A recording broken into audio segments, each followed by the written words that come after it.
Andhra Goa ఎస్యానం beach festival అనేది ఒకటి ఉంది. ఆంధ్ర గోవా అనేది కూడా ఒకటి ఉంది కోనసీమ ప్రాంతంలో అని ఒక గుర్తింపు ఎప్పుడు వచ్చింది? గతంలో 5 ఏళ్ల పాటు గత ప్రభుత్వ పాలన చేసినప్పుడు ఎప్పుడైనా గోవా బీచ్ ఫెస్టివల్ లాంటిది ఆంధ్ర గోవాలో నిర్వహించారా? ఎస్యానం బీచ్ ఉంది అని ఇప్పుడు దేశవ్యాప్తంగా అటు తెలంగాణలో కానీ రాష్ట్రంలో కానీ ఆంధ్రప్రదేశ్లో కానీ చెప్పుకుంటున్నారంటే దానికి కారణం ఏంటి? 3 రోజుల పాటు 6 లక్షల మందికి పైగా ఇక్కడికి పర్యాటకులకు రావడం, ఈ బీచ్ ఫెస్టివల్ని ఎంజాయ్ చేయడం, అలాగే వాళ్ళకి ఎలాంటి ఇబ్బందులు కలగకుండా అన్ని సౌకర్యాలు స్థానిక ఎమ్మెల్యే ఏర్పాటు చేయడం. అయినా కొన్ని నీడలైతే అలుముకున్నాయి ఈ బీచ్ ఫెస్టివల్ మీద. తర్వాత కొన్ని విమర్శలు, కొన్ని ఆరోపణలు వస్తున్నాయి. వీటన్నింటి మీద ఒక క్లారిటీ తీసుకునే ప్రయత్నం చేస్తుంది బీఆర్కే న్యూస్. ప్రస్తుతం ఇదే బీచ్లో 3 రోజుల క్రితం ఎన్నికలకు సంక్రాంతి పండుగల ముందు 3 రోజుల పాటు జరిగిన ఫెస్టివల్ కానీ, అంతకుముందు దాదాపు 10-15 రోజుల పాటు పూర్తిగా కసరత్తు చేశారు జిల్లా కలెక్టర్తో కలిసి. ప్రస్తుతం ఎమ్మెల్యే మనతో ఉన్నారు ఆనందరావు గారు. ఒకసారి ఆయన మాటల్లో తెలుసుకుందాం. సార్, వాస్తవానికి ఐతాబత్తుల ఆనందరావు అంటే ఆనందరావు అంటే అభివృద్ధి ఇది ఉంది, కానీ ఇదే టైంలో మీ మీద వస్తున్న విమర్శలు, దాని మీద క్లారిటీ తీసుకునే ప్రయత్నంగా నేను వచ్చాను. అసలు ఫస్ట్ మీరు బీచ్ ఫెస్టివల్ నిర్వహించాలి అని అనుకోవడం వెనక మీ ఉద్దేశం ఏంటి? ఇది చాలా అందమైన బీచ్, వైట్ శాండ్ బీచ్. సుమారు 10 కిలోమీటర్లు ఇదే వైట్ శాండ్, చాలా అట్రాక్టివ్ బీచ్. అలాగే ఆంధ్రప్రదేశ్ రాష్ట్రంలో ఎక్కడా లేని విధంగా 4000 ఏకర్స్ బ్యాక్ వాటర్ ఉన్నటువంటి బీచ్. నేను ఇవన్నీ చూసిన తర్వాత చిన్నప్పటి నుంచి ఇది నా స్వగ్రామం. నేను చిన్నప్పటి నుంచి ఈ బీచ్ని చూస్తూ పెరిగిన వాడిగా ఈ బీచ్ని ప్రపంచానికి చూపిస్తే ఇది భారతదేశంలో వన్ ఆఫ్ ది బెస్ట్ బీచ్గా మారుతుంది. ఇంతవరకు భారతదేశంలో బ్లూ ఫ్లాగ్ ఉన్నటువంటి బీచ్లు 6 ఉన్నాయి. ఇది 7వ బీచ్ కావాలా? ఎందుకు అంటే ఇప్పుడు విశాఖపట్నం ఉంది. విశాఖపట్నంలో రామకృష్ణ బీచ్ ఎప్పుడు జనం వెళ్తూనే ఉంటారు, ఎంజాయ్ చేస్తూ వస్తుంటారు. ఎందుకు వెళ్ళాలి, ఎందుకు ఎంజాయ్ చేయాలంటే పబ్లిక్కి అవసరము, రిలాక్సేషన్ అవసరము. ఆ తర్వాత కాకినాడ బీచ్ కాకినాడకు ఉంది, ఆ జిల్లాకు అక్కడ వెళ్తారు. కాకినాడ బీచ్లో చాలా డెవలప్మెంట్ చేశారు. 30-40 కోట్ల రూపాయలతో బిల్డింగ్లు కట్టారు, అన్నీ కట్టారు. కేవలం సీ ఒడ్డునే కట్టారు, బీచ్లోనే కట్టారు. అలాగే ఇటీవల కాలంలో మీరు ప్రకాశం జిల్లాకి వెళ్ళినా, లేకుంటే వెస్ట్ గోదావరికి వెళ్ళినా, గుంటూరు జిల్లాకి వెళ్ళినా, జిల్లాకు బీచ్ ఇక్కడ వరకు అభివృద్ధి చేస్తున్నారు.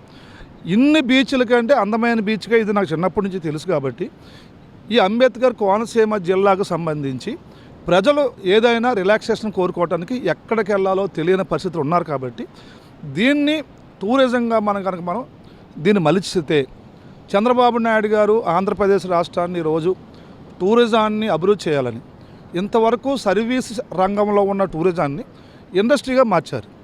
అంటే ఇండస్ట్రీకి ఇచ్చే రాయితీలన్నీ భవిష్యత్తులో టూరిజం ఇవ్వబోతున్నారు. దాని దృష్టిలో పెట్టుకుని రాష్ట్రంలో అన్ని బీచ్లతో పాటు ఇంత అందమైన బీచ్ కూడా ముందుకు రావాలనే ఉద్దేశంతో ఒకటి. రెండో ప్రధానమైన కారణం ఏంటంటే అన్ని జిల్లాలకి చంద్రబాబు నాయుడు గారు ముఖ్యమంత్రిగా అనేక రకాల ప్రాజెక్టులు ఇస్తున్నారు. అంబేద్కర్ కోనసీమ జిల్లా ఇది ఒక దీవి, 3 పక్కల నది, ఒక పక్క సముద్రం ఉన్న దీవి. ఈ దీవి ప్రకృతి అందాలకు నిలయం, బీచ్ అందాలకు నిలయం. అలాగే కొబ్బరి చెట్లు ఎక్కడ చూసినా సరే క్రోటాన్స్ లాగా లైన్గా ఉంటాయి. అలాగే ఎక్కడ చూసినా మీరు మత్స్య సంపద ఉంటుంది. ఏది ఆక్వా చెరువులు, అటు రొయ్య చెరువులు కానీ చేపలు కానీ ఉంటుంది. ఈ జిల్లాని అభివృద్ధి చేయడానికి 3 బాగా ఉపయోగపడతాయి. 1 ఆక్వా పరిశ్రమ చేయాలా, 2 క్వాయర్ పరిశ్రమ చేయాలా, కొబ్బరి చెట్లు, 3 టూరిజం చేయాలా. ఈ టూరిజాన్ని టెంపుల్ టూరిజంగా మార్చాలి. ఎందుకని అనేక కాలువలు, పెద్ద కాలువలు, అనేక పెద్ద డ్రైన్లు, సువిశాలమైనటువంటి బీచ్, ఇవన్నిటినీ మనం మలిచి భవిష్యత్తులో ఆంధ్రప్రదేశ్లో రాష్ట్రం మొత్తం రెండు తెలుగు రాష్ట్రాలు తెలంగాణ, ఆంధ్ర, ఎవరైనా సరే ఒక్కసారైనా మనం వెళ్ళి ఆ బీచ్కి వెళ్ళి చేత్తరాలి అనిపించేలాగా ఉన్న అన్ని బీచ్లు కంటే, రాష్ట్రంలో ఉన్న అన్ని బీచ్ల కంటే ఇది బెస్ట్ బీచ్గా దీని అందాన్ని ప్రపంచానికి చూపించాలని ఒక శాసనసభ్యుడిగా, అదే సందర్భంలో ముఖ్యమంత్రి గారు టూరిజం పట్ల తీసుకున్నటువంటి అనేక చర్యలను స్ఫూర్తిగా తీసుకుని ఆయన ఆశయాలు ముందుకు తీసుకెళ్ళడానికి నేను ఈ బీచ్ ఫెస్టివల్ని ప్రారంభించాను. కానీ దీని చరిత్ర ఏంటంటే 2014 నేను ఎమ్మెల్యే అయిన తర్వాత, అంతవరకు ముందు వైసీపీ 5 ఏళ్ళు ఇక్కడ ఎమ్మెల్యే చేశారు, మంత్రి చేశారు. ఎప్పుడు వాళ్ళు బీచ్లోకి రాలేదు. 2014-19 నేను ఎమ్మెల్యేగా ఉన్నప్పుడు ఈ బీచ్కి వచ్చి అది కనపడే రెస్టారెంట్ని నేను 60 లక్షల రూపాయలతో నిర్మించి 2019 ఎన్నికలకు ముందు నేను ఓపెన్ చేశాను. కాకినాడ నుంచి ఎవరో దీన్ని టెండర్ వేసుకున్నారు, దాని ఆపరేషన్కి. ఆయన టెండర్ వచ్చింది. ఆయన టెండర్ తీసుకుని వచ్చి ఇది ఓపెన్ చేద్దాం అన్నప్పటికీ వైసీపీ 2019 నెగ్గిన వెంటనే దాన్ని పూర్తిగా ధ్వంసం చేశారు.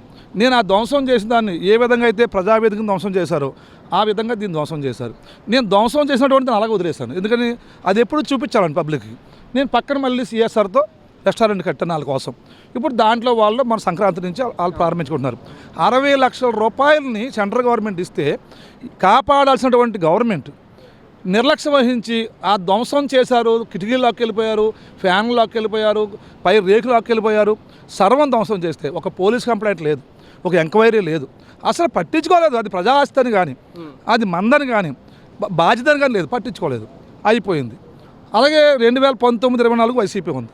ఆ గవర్నమెంట్లో ధ్వంసం చేశారు తప్ప ఒక్కరోజు బీచ్కి రాలేదు, బీచ్లో వచ్చే సందర్శకులు ఏర్పాటు చూడలేదు, అలా పట్టించుకోలేదు. 5 ఏళ్లలో ఎప్పుడైనా బీచ్ ఫెస్టివల్స్ జరిగినాయా గత ప్రభుత్వం? అసలు వాళ్ళ 10 ఏళ్ళు, 2019కి ముందు 5 ఏళ్ళు ఉన్నారు ఎవరు, కాంగ్రెస్ గవర్నమెంట్లో. అప్పుడు ఎప్పుడు బీచ్కి రాలేదు. అలాగే 19-24లో బీచ్కి రాలేదు. బీచ్లోనే కాదు, జిల్లా హెడ్ క్వార్టర్ అమలాపురం అసెంబ్లీ నియోజకవర్గం ఎప్పుడు ఎక్కడ ఏ పండుగ చేయలేదు, ఏ ఉత్సవం చేయలేదు. కేవలం వాళ్ళ దందాలో వాళ్ళు తప్ప ఏమి చేయలేదు. కానీ ప్రజలకి ఈవేళ చంద్రబాబు నాయుడు గారు ప్రజలకి సంక్షేమంతో ఏదైతే డబ్బులు కుటుంబాలనిచ్చి ఆదుకుంటున్నామో అదే సమయంలో పండగలు, టెంపుల్ టూరిజాలు కానీ మామూలు టూరిజం కానీ చేసి ప్రజలను సంతోషపరచాలని ముఖ్యమంత్రి చంద్రబాబు నాయుడు గారు చేస్తున్న ప్రయత్నాల్లో ఈ జిల్లాలో నేను కోరాను. ఈ coco beach, Andhra Goa coco beach పండుగల్ని రాష్ట్ర ప్రభుత్వ పండుగ చేయమని నేను కోరాను. బండా సత్యనారాయణరావు గారు అక్కడ జాతీయ స్థాయి పడవ పోటీల్ని పండగగా చేయమని కోరారు. అలాగే ఐనువేల్లో ఎమ్మెల్యే గారు మన ప్రబల్ తీర్థాన్ని పండగగా చేయమన్నారు. ఈ మూడిటిని గౌరవ ముఖ్యమంత్రి గారు మా యొక్క విన్నపాలు విని, అలాగే గౌరవ టూరిజం మంత్రి గారు, ఇన్ఛార్జి మంత్రి అచ్చెన్నాయుడు గారు, వీళ్ళందరూ మా విన్నపాలు విని 3 పండగల్ని రాష్ట్ర పండుగ గుర్తించారు. దాని ఫలితంగా ఈ ఆంధ్ర గోవా కోకో బీచ్కి ఆగ మేఘాల మీద 6 లక్షల మంది సరిపోయే ఏర్పాట్లు చేశారు.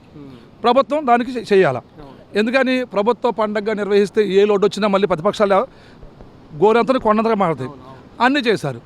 అలానే ఐనువేల్లో ఆ ఉత్సవాలని అంతే తీసుకుని అక్కడ లక్షలు వస్తే ఇక్కడ 6 లక్షలు వచ్చారు. పడవ పండుగలు కూడా లక్షల్లో వచ్చారు. అంటే ఒకే జిల్లాలో ఇంచుమించు ఒకే నెలలో, జనవరి డిసెంబర్ నెలలో ఒకే జిల్లాలో 3 పండగల్ని అద్భుతంగా చేస్తే జిల్లాలో ఉన్న ప్రజలు, రాష్ట్రంలో ఉన్న ప్రజలు, తెలుగు రాష్ట్రాల్లో 2 ఉన్న ప్రజలు, అలాగే అతి ముఖ్యమైనది అంబేద్కర్ కోనసీమ జిల్లాలో ఉన్నటువంటి ఆడపడుచులు. సంక్రాంతి అంటే తెలుగువారి జీవితాల్లో అన్ని కులాల్లో అతి ప్రాముఖ్యమైన పండుగ. ఈ పండుగ గొప్పతనం ఏంటి? మన కూతుర్లు, మన ఆడపడుచులు అత్తవారి ఇంటికాడ నుంచి భర్తల్ని పిల్లల్ని తీసుకుని పుట్టింటికి వచ్చి గడిపే పండుగ. ఆ విధంగా జిల్లా వ్యాప్తంగా మన ఆడపడుచులు లక్షల మంది వస్తారు. వీళ్ళందరూ ఇంతకుముందు ఏం చేసేవారు? అసలు అమలాపురంలో ఆంధ్ర గోవా కోకో బీచ్ని పరిచయం చేయకముందు ఒక డెస్టినేషన్ లేదు, ఏ ప్రాంతానికి వెళ్ళాలని లేదు. సినిమా అయితే సినిమాకి వెళ్ళాలి. ఇదివరకు సినిమాలకి థియేటర్లు అన్నీ బాగా ఫుల్గా ఉండే సంక్రాంతి వస్తే. ఇప్పుడు ఇంట్లోనే ఓటీటీలో చూడటము ఇవన్నీ అలవాటు అయిపోయిన తర్వాత అవి కూడా తగ్గిపోయినాయి. అలాంటి తరుణంలో ఇది ఆడపడుచులకి చాలా పెద్ద అట్రాక్షన్గా మారింది. సాయంకాలం వరకు ఇంట్లో పని చేసుకుంటున్నారు, సాయంకాలం 3-4 గంటలకు బయలుదేరుతున్నారు, 11-1 గంట వరకు ఉంటున్నారు. అంటే ఈ శాండ్, ఈ రిలాక్సేషన్ ఇవన్నీ కోరుకుంటున్నారు. దాంతో దీనికి 6 లక్షలు వచ్చారు. 6 లక్షల మంది వచ్చారంటే నాకు తెలిసి రాష్ట్రంలో ఇదే హైయెస్ట్ పండగ. మీరు ఊహించారా ఈ ఏర్పాట్లైనా చేసినప్పుడు సంక్రాంతికి ముందు మీరు వేసుకున్న అంచనా ఎంతమంది వస్తారని? అంచనాలకు మించి వచ్చారా? మీరు ఎక్స్పెక్ట్ చేశారు? నాకు అంచనా ఏంటంటే, నేను మొట్టమొదటిసారిగా 2025 జనవరిలో నా సొంత డబ్బులతో మా గ్రామస్తులు మీటింగ్ వేశాను. అన్ని పార్టీలు కూడా మా గ్రామంలో కూడా పార్టీ పరంగా చేయలేదు. వైసీపీ పెద్దలు, టీడీపీ పెద్దలు ఇది గ్రామం యూనిట్గా చేద్దాం, ఎందుకని అందరం పార్టిసిపేట్ ఉండాలి. పండగ ఇది, పండగలో పార్టీలు చూడము అని చెప్తే అందరూ కూర్చుని లాస్ట్ టైం మేము ప్రారంభించాము. అప్పుడు మా బడ్జెట్ 25 లక్షలు. 25 లక్షల్లో 3 రోజులు ఇలాగే చేసాం. అప్పుడు ఎక్స్పెక్టేషన్ మాది ఎంత అంటే రోజుకి 25,000 వస్తారని ఎక్స్పెక్టేషన్. రోజుకి అప్పుడు రోజుకి 1,00,000 మంది వచ్చారు. 3 రోజులకి 3 లక్షలు వచ్చారు. అప్పుడు అయితే నెక్స్ట్ ఇయర్ డబుల్ అవుతారు అని 6 లక్షల సరిపడే ఏర్పాట్లు చేశాం. కొత్తగా రోడ్డు వేసాం, మీరు చూసే ఉంటారు. అలాగే ఇంకో చాలా రోడ్లు 1 వే ఇచ్చాము, చిన్న విలేజ్లో 1 వే ఇచ్చాము. అలాగే 6 లక్షలకు ఎస్టిమేషన్ వేసాం. ఇప్పుడు చూసాము 6 దాటి వచ్చారు. రేపు మళ్ళీ నెక్స్ట్ ఇయర్ 10 లక్షలు వస్తారు. నేను ఒకటే అంటాను, 10 లక్షల మంది వచ్చే సంతోషంగా గడిపే వచ్చిన ప్రతి వారు గవర్నమెంట్ని, ముఖ్యమంత్రి గారిని, డిప్యూటీ ముఖ్యమంత్రి గారిని, అలాగే ఎమ్మెల్యే గారిని, నన్ను అందరినీ పొగిడెళ్తుంటే అది చూసి మీరు బాధపడితే ఎలాగా, అది చూసి మీరు అసూయ పడితే ఎలాగా? అందుకని వాళ్ళు తెలుగుదేశం వాళ్ళు, కూటమి వాళ్ళు, జనసేన, బీజేపీ, టీడీపీ కూటమి వాళ్ళు పెద్ద పండగ చేశారు. బీచ్లో 6 లక్షల మంది వచ్చేసారు కాబట్టి మనం చేయలేకపోయాం కాబట్టి బుర్చల్లేద్దాం, నిందేసేద్దాం అంటే మనం పని చేయరు. మీరు ఏ పని చేయరు, మీరు బీచ్ కూడా రారు. బీచ్లో కట్టింది కూలగొట్టేస్తారు. కానీ మేము చేస్తే మాత్రం మా పేరు మాకు రాకుండా ఉండటానికి, ఆ పేరు పోగొట్టడానికి మీరు సింపుల్గా మీకు టీవీ ఉంది, మీకు ఛానల్ ఉంది, మీరు పెట్టుకుని దాన్ని ఎదరెట్టుకుని మీరు మా యొక్క పేరు ప్రత్యేకతను పాడు చేస్తారు. ఇదే తంతు. కానీ జనం నమ్మరు. జనం ఎందుకు నమ్మరంటే జనం ఆశ్చర్యానికి లోతున్నారు చూసేది. ఇవాళ ఆశ్చర్యానికి, సంబరానికి లోనవుతుంది. ఏంటి దీనికి ఒకటే కారణం, ముఖ్యమంత్రి గారు ఈ మూడు ఈవెంట్లని, ఈ 3 పండుగల్ని ఈవేళ ఒకే జిల్లాలో ఇవ్వటం చాలా చాలా గొప్ప విషయం. అందుకే ముఖ్యమంత్రి గారు ఏదైతే చొరవ తీసుకుని 3 పండుగలను ఇచ్చారో దాని తగ్గట్టుగా మేము చేసి పెట్టాం. ఇవాళ ఇకపోతే విమర్శలు ఉన్నాయి. చాలా విమర్శలు చేశారు. ఇప్పుడు మా ఉత్సవ కమిటీ ఉంది. ఉత్సవ కమిటీలు అన్ని పార్టీలు ఉన్నాయి. వాళ్ళ దగ్గర రెండు లెక్కలు చూపిస్తారు. లెక్కడని అడగటం ఏంటి నువ్వు? లెక్కడని అడగటం ఏంటి? అవి నువ్వు అడగటం ఏంటి? కాబట్టి నువ్వు రా, ఊళ్ళోకి వచ్చి వాళ్ళతో కూర్చో, చెప్తారు. నీ డౌట్ ఉంటే మళ్ళీ అడుగు. ఇది సంస్కారం. అది మానేసి ఓ మైక్ ఇచ్చుకొని వాగేసి పెట్టేతం గ్రూపులు అంటే నీ మీద డబ్బులు అవుతారు. కానీ ఒకటి సార్, విమర్శలకే ప్రజలకు జవాబుదారీ అయితే ఎమ్మెల్యేగా మీరే, మెప్పు పొందినా మీరే, విమర్శలు వచ్చినా స్వీకరించుకోవాలి, దాన్ని తిప్పుకొడతారా, ఖండిస్తారా, అది మాట్లాడుకుంటాం. దానికన్నా ముందు ఒకసారి నాకు తెలిసింది 1993లోనే ఇక్కడ క్రూడాయిల్ కంపెనీ వచ్చినప్పుడే సముద్రం మధ్యలో, అప్పుడు మీరు విద్యార్థి దశలో ఉన్నప్పుడే, అప్పుడే గ్రామం గురించి, ఎస్యానం గ్రామం గురించి, నియోజకవర్గం గురించి పోరాడి అప్పట్లో ₹1,00,00,000 అనుకుంటా, 50% దానికి, 50% నియోజకవర్గానికి, గ్రామానికి. తర్వాత అది కాలక్రమేణా మీరు మళ్ళీ 2014 ఎమ్మెల్యే అయిన తర్వాత స్టిల్ ఇప్పటికి ₹6 కోట్ల ఇప్పుడు సిఎస్ఆర్ ఫండ్స్ వస్తున్నాయి నియోజకవర్గానికి కానీ గ్రామానికి కానీ. ఓకే, ఇప్పుడు మీరు కేటాయిస్తున్నారు, ఈ లెక్కలు చూపిస్తున్నారు. ఇంతవరకు వచ్చిన ఆ ఫండ్స్ ఏమైనాయి? ఒక ఎమ్మెల్యేగా మీరు సమాధానం చెప్తారా, ప్రశ్నిస్తారా గత నాయకుల్ని? అసలు ఫండ్స్ పుట్టించిందే మీరు, అవి నిజంగా ఖర్చు అయినాయా, ఖర్చు పెట్టారా?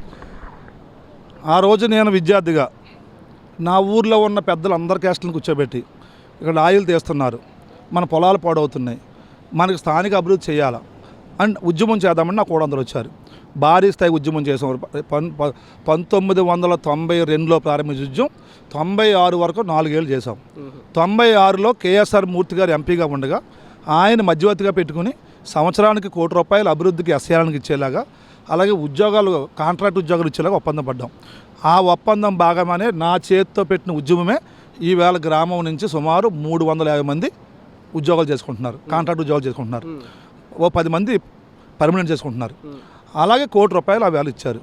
ఇస్తే ఇందులో మళ్ళీ అధికారులు కండిషన్ పెట్టారు, 50% ఎస్యానం గ్రామానికి ఖర్చు పెట్టాలా, 50% నియోజకవర్గం ఖర్చు పెట్టుకోవాలనేసి. దాని తర్వాత గొల్లపల్లి సూర్యారావు గారు మంత్రి అయ్యాడు. ఆయన రిక్వెస్ట్ చేసి ₹1,00,00,000 సరిపోవట్లని చెప్పి ఇంకో ₹1,00,00,000 పెంచి ₹2,00,00,000 అయింది. తర్వాత విశ్వరూప్ గారు మంత్రి అయ్యాడు.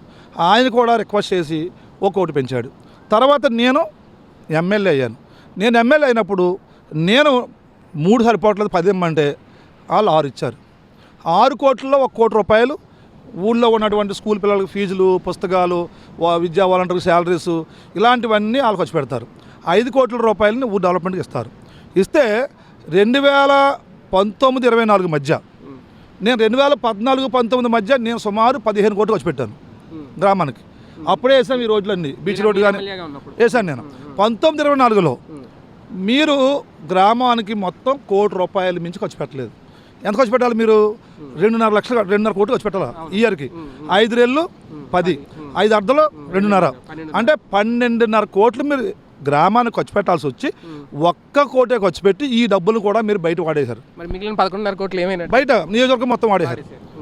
గ్రామానికి అన్యాయం చేశారు, గ్రామానికి ప్రాధాన్యత ఇవ్వలేదు, అన్యాయం చేశారు, ఒప్పందాన్ని ఉల్లంఘించారు, 50% ఒప్పందాన్ని ఉల్లంఘించారు. ఇప్పుడు నేను మళ్ళీ అయ్యాను. అయిన తర్వాత నేను అన్నీ చూసుకున్నాను. ఇందులో కూడా ట్విస్ట్ ఏంటంటే వాళ్ళు ₹5,80,00,000 కంపెనీ దగ్గర వదిలేశారు. నేను మళ్ళీ అవన్నీ లెక్కలు తీసి ₹5,80,00,000 కలెక్టర్ గారితో కలిసి, ఆర్డీఓని కలిసి మీటింగ్ పెట్టి అది రప్పించి దాంట్లో నుంచి ఓపెన్ ఆడిటోరియం కట్టాం, దాంట్లో నుంచి రెస్టారెంట్ కట్టాం, దాంట్లో నుంచి ప్రభుత్వ డిగ్రీ కాలేజీకి బిల్డింగ్ కట్టబోతున్నాం. ఇవన్నీ చేస్తే చేతనైతే మెచ్చుకోవాలా. పోనీ నీకు బహిరంగ మెచ్చుకోవడానికి ఇబ్బందితో పక్కన చోటనే మెచ్చుకోవాలి. నేను మెచ్చుకోము అని అంటే ఎలా ఉంటుంది? ఇది కేవలం పేరు ప్రఖ్యాతలు చూసి ఎమ్మెల్యేగా నాకు పేరు వచ్చింది, కూటమిగా రాష్ట్ర పండగ పెట్టిన ప్రభుత్వానికి పేరు వచ్చింది. అలాగే ప్రజలు చాలా హ్యాపీగా ఉన్నారు. ఎంత హ్యాపీగా ఉన్నారంటే మీరు ఆ 3 రోజులు రకరకాల ఈ ఎలక్ట్రానిక్ మీడియా ఛానల్ వాళ్ళు తీసుకున్న ఇంటర్వ్యూలు చూస్తే మీకు అర్థమవుతుంది ఎంత హ్యాపీగా ఉన్నారు. తెలంగాణ నుంచి విపరీతంగా జనం వచ్చారు, బెంగళూరు నుంచి కూడా 10 మంది వచ్చారు, చెన్నై నుంచి వచ్చారు. అంటే భవిష్యత్తులో ఈ తెలుగు వాళ్ళందరూ వచ్చే గొప్ప ప్రాంతంగా మారిపోతుంది. దీన్ని చూసి అసూయ పడితే ఎలాగా? అసూయ ఎందుకు పడాలా? నేను పండగ చేసినందుకు జనం నన్ను మెచ్చుకుంటుంటే మీరు కుళ్ళుకుని నా మీద బుర్జల్ని బ్యాట్ చేయడం ఎందుకు? దానివల్ల ఏంటి మీకు వచ్చే లాభం? కేవలం మీకు అసూయ, వారలేనితనం తప్ప. అందుకే ఇవన్నీ ఈ సిఎస్ఆర్ అంతా కూడా ఈవేళ నేను సమానం ఖర్చు పెడతాను, ఒప్పందాన్ని గౌరవిస్తాను. ఎందుకని నేనే ఉద్యమకారుని, ఆవేళ నేనే ఆ డబ్బులు అంటే కారకుడు, ప్రధాన కారకుడు నేను. నా తర్వాత నా గ్రామం నాకు కూడా వచ్చింది, నా గ్రామ పెద్దలు నన్ను నమ్మారు, నా మాట నమ్మారు, నాకు కూడా వచ్చారు. సమిష్టిగా అందరం కలిసి గ్రామం సాధించాం.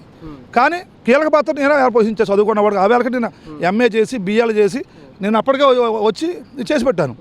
అది ఈ వేళ ఏంటంటే ఈ ప్రజలకి, యానం ప్రజలకి, అలాగే నియోజకవర్గ ప్రజలకి, జిల్లా ప్రజలకి ఇది వేళ మనం ఒక ప్రపంచాన్ని క్రియేట్ చేసాం. ఇదేంటంటే ఒక మన tourism place, destiny of happiness, destiny of birthdays, destiny of marriage days, destiny of భవిష్యత్తులో మ్యారేజెస్ కూడా ఇక్కడ జరుగుతాయి. మ్యారేజ్ డేసే కాకుండా జరుగుతాయి. అలాగే ఈవేళ అక్కడ అది కట్టాము. అది సుమారు 4,000 మంది కూర్చోవచ్చు, 5,000 మంది నించోవచ్చు. ఇప్పుడు బీచ్కి వస్తున్నారు ప్రతి సండే మినిమం 10,000 మంది, మ్యాక్సిమం 25,000 వస్తున్నారు సండేకి. ఈ జనానికి విపరీతంగా ఎండ ఉందనుకోండి, 1 గంట తిరుగుతున్నారు, వెళ్ళి దాంట్లో నుంచి ఉంటున్నారు. రేపు వర్షాకాలం వస్తారు, సడన్గా మేఘం పట్టి పెద్ద వర్షం వస్తుంది, అది లేకపోతే అందరూ తడిసిపోతారు. ఇప్పుడు అది ఉంది కాబట్టి 10,000 మంది వర్షం వచ్చినా వీళ్ళు దాంట్లో ఉండగలుగుతారు. అంటే ఎండకి, వర్షానికి, అలాగే ఏదైనా ఈవెంట్లకి, అలాగే 3 రోజుల ఈవెంట్కి, ఈ అన్నిటికీ మల్టీపర్పస్గా దాన్ని ఈవేళ మనం కట్టిపెట్టాము. పబ్లిక్ అది చూసి హ్యాపీ, చాలా సంతోషించారు అది చూసి. అందుకే ఇది కేవలం ప్రజల సంతోషాన్ని దృష్టిలో పెట్టుకుని చంద్రబాబు నాయుడు గారు, పవన్ కళ్యాణ్ గారు, మోడీ గారిని దృష్టిలో పెట్టుకుని టూరిజంగా ఈ జిల్లా ప్రమోట్ చేయడానికి దీని ముందు మేము స్టార్టింగ్ పాయింట్గా తీసుకున్నాము, తెలియజేసుకుంటున్నాం. సార్ ఫైనల్గా ఒక్కటి, ప్రజలకైతే సమాధానం చెప్పాలి. మీ మీద విమర్శలు చేస్తున్న వైసీపీకో ప్రతిపక్షాలకు చెప్తారా లేదా ఖండిస్తారా అనేది మీ ఇష్టం. కానీ ప్రజలకు చెప్పే మీ సమాధానం, నిజంగా 90 లక్షల రూపాయలు ఖర్చు పెట్టి బీచ్ ఫెస్టివల్ నిర్వహించి సిఎస్ఆర్ ఫండ్స్ ఉండిపోయిన వాటిని కూడా పెండింగ్లో వాటిని తెచ్చి గ్రామానికి, నియోజకవర్గానికి ఖర్చు పెట్టిన ఎమ్మెల్యే ఆనందరావు గారు 90 లక్షల్లో తినేసిన అవినీతి అనేది ఇక్కడ వస్తుంది. నిజంగా అవినీతి జరిగిందా? నిజంగా తినేసారా? తినాల్సిన అవసరం ఉందా? ఇప్పుడు నేను నా వైపు ఇలా వేలు పెట్టి చూపించుకున్నా ఎప్పుడు రాజకీయం చేయను, ఆ ప్రశ్న నా దగ్గర లేదు. నేను ఎవరు వచ్చిన ముఖం మీద ఓపెన్గా మాట్లాడతాను. ఎందుకు మాట్లాడతాను? నేను నిజాయితీగా ఉంటాను కాబట్టి, నేను తప్పు చేయను కాబట్టి మాట్లాడుతున్నాను. ఇప్పుడు 93 లక్షలు ఈవెంట్, అందులో 63 లక్షలు కలెక్టర్ గారు ఇచ్చుకుంటారు, గవర్నమెంట్ ఇచ్చుకుంటుంది డైరెక్ట్గా ఎవరికి ఈవెంట్ వాళ్ళకి. ఇంకా ఒక 30 లక్షలు మా గ్రామ పెద్దలు, ఉత్సవ కమిటీ వాళ్ళందరూ కూర్చొని సీట్ రాసుకొని చేశారు. బాధ్యత గల శాసనసభ్యుడిగా, బాధ్యత గల గ్రామస్తుడిగా నేనేంటో నా వాళ్ళకి చెప్పాలా? నీకు చెప్పే పని లేదు, నా వాళ్ళకి అన్నీ చెప్తాము. మా ఉత్సవ కమిటీలో అన్ని పార్టీలు ఉన్నారు కదా, నీ పార్టీ ఉన్నారు, బీజేపీ ఉన్నారు, టీడీపీ ఉన్నారు, జనసేన ఉన్నారు, వైసీపీ ఉన్నారు. ఈ ఉత్సవ కమిటీ అన్నీ వాళ్ళకి తెలుసు, ఆ చేతి మీద చేసాం మనం. చేసినప్పుడు 93 లక్షలలో కోట్ల రూపాయలు చేతులు మారాయంటే ఎక్కడ మారాయి, ఎలా మారాయి అంటే ఇదేంటి? ఓర్చుకోలేనితనం. ఆనందరావుకి ఎమ్మెల్యేగా పేరు వచ్చింది, కూటమికి పేరు వచ్చింది. ఇది రాష్ట్రంలో, దేశంలో తెలుగు వారందరికీ పెద్ద పండగగా మారిపోతుంది. నెక్స్ట్ ఇయర్ 10 లక్షలు రాబోతున్నారు. ఇంత కీర్తిని మనం ఏమీ చేయని వాళ్ళము, మనం బీచ్కి వెళ్ళని వాళ్ళము, బీచ్ని పట్టించుకోని వాళ్ళము, బీచ్లో కట్టిన రెస్టారెంట్ కూల్చేసిన వాళ్ళము. మనము మౌనంగా ఉంటే ఈ పేరు కొనసాగిపోద్ది. పైగా వీళ్ళు 1 టైం చేయనంటున్నారు, ఎవ్రీ ఇయర్ అంటున్నారు. ఈ 5 ఏళ్ళు కనుక వీళ్ళు ఎలాగా చేస్తే ఇంక మా పరిస్థితి ఏంటి? ఇది చాలు, ఈ కూటమి ప్రభుత్వానికి ఈ ఊపు చాలు. అందుకని వీళ్ళని టార్గెట్ చేసేసి అబద్ధాలు మాట్లాడేసి, అసత్యాలు మాట్లాడేసి, కుట్రలు పన్నేసి, కుతంత్రాలు పనేసి, సొంత టీవీతో, సొంత పేపర్తో ప్రచారం చేసేసి, సోషల్ మీడియా పెట్టేసి చేసేస్తే వీళ్ళు భయపడిపోతారు, విసిగిపోతారు, చేయటం మానేస్తారు. చేయటం మానేస్తే అమ్మయ్య ఇంకే కూడా ఉండదు అని ఒక పెద్ద దౌర్భాగ్యకరమైన కుట్ర. ఈ కుట్రతో చేసేటువంటి పనుల వల్లే ఈ తప్పుడు ఆరోపణలు చేస్తున్నారు, తప్పుడుగా వార్తలు పెడుతున్నారు, తప్పుడుగా పేపర్లు రాస్తున్నారు, టీవీలో చేస్తున్నారు. అందరికీ చెప్తున్నాను, ఈ బీచ్కి సంబంధించి సెంటిమెంట్ని దెబ్బతీసిన నా ఉత్సవ కమిటీ చూస్తూ ఊరుకోదు.